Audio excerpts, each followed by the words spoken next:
Et coucou et bienvenue dans cette nouvelle vidéo. Alors aujourd'hui je te parle de la douleur de règles parce que si tu crois encore aujourd'hui que c'est dans ta tête comme on a pu te le suggérer, que ce soit dans le corps médical ou chez tes proches, eh bien non, tu peux oublier cette idée. La douleur de règles n'est pas juste dans ta tête et c'est pas juste parce que tu es douillette, ok? Derrière cette douleur de règles, il y a des petites molécules qui, elles, sont bien réelles, qui s'appellent les prostaglandines. Et aujourd'hui, on va voir ensemble quel est le rôle vraiment de ces prostaglandines dans la douleur de règles et puis surtout comment les calmer, comment y remédier pour que tu puisses passer des menstruations beaucoup plus sympas.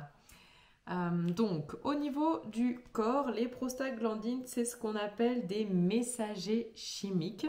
Elles sont produites par l'utérus, un peu avant et aussi pendant les règles. Et le rôle de ces prostaglandines dans le cycle menstruel, c'est de faire contracter l'utérus pour expulser la muqueuse utérine, qui s'appelle aussi l'endomètre.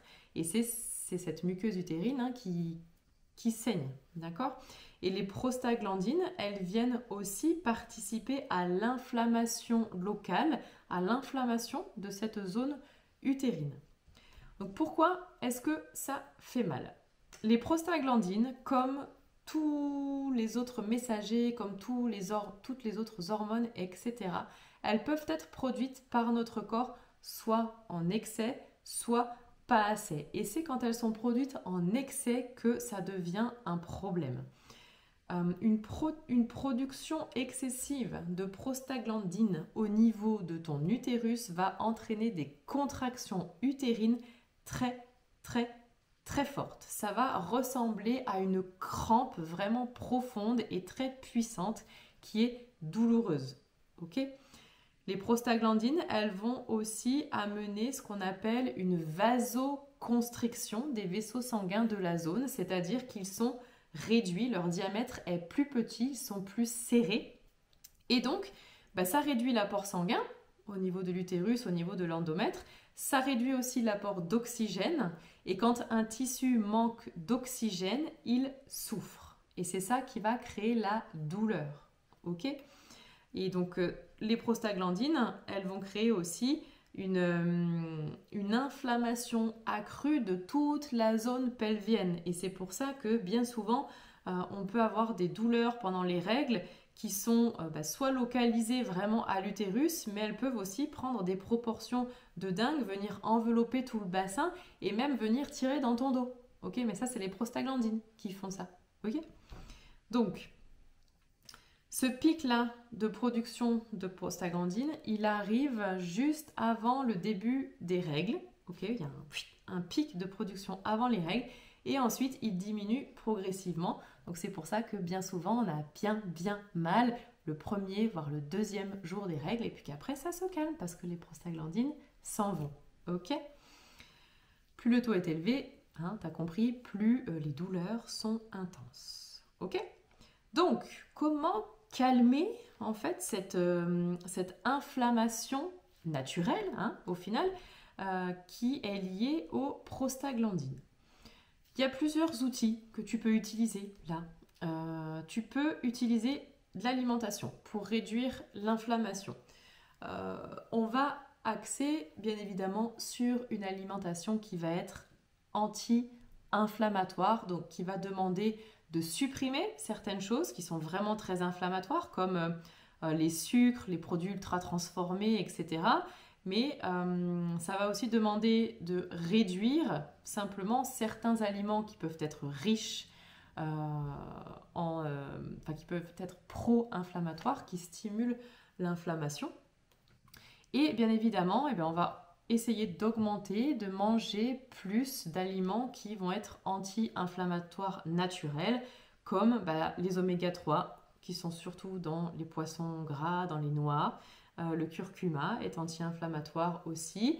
Le gingembre, que tu peux utiliser frais ou en infusion. Et aussi les fruits rouges.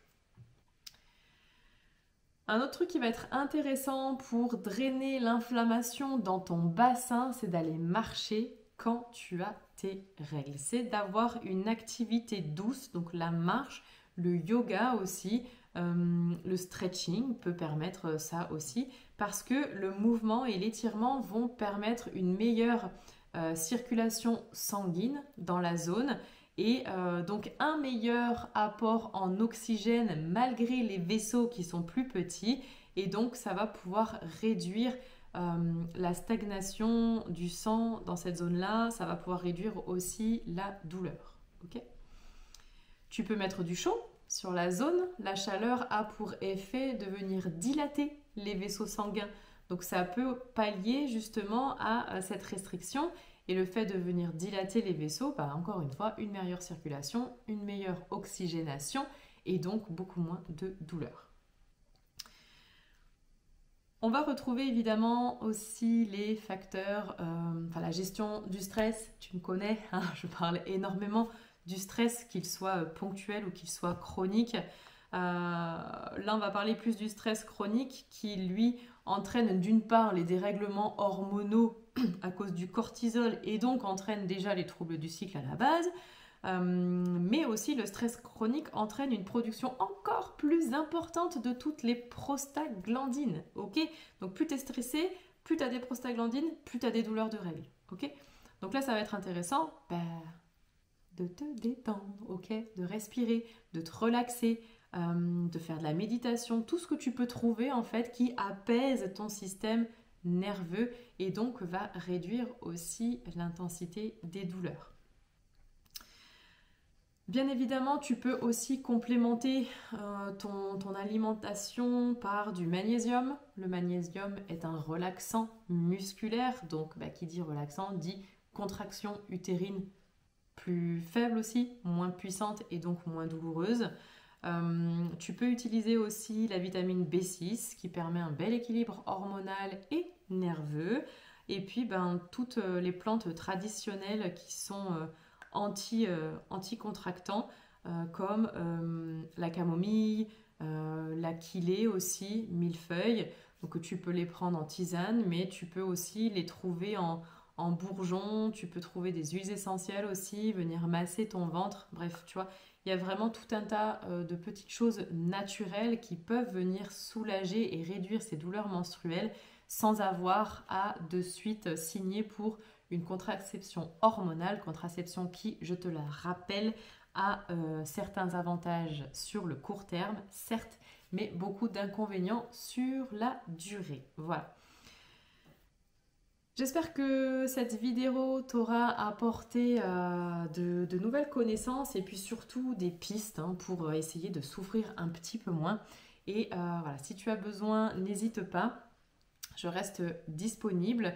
Et puis si tu as envie vraiment de travailler sur ton cycle menstruel, le comprendre, interagir pleinement avec, tu peux avoir accès dès maintenant à ma formation sur le cycle, la formation cycle et santé. Je te mets la description et le mode de paiement dans la description de cette vidéo.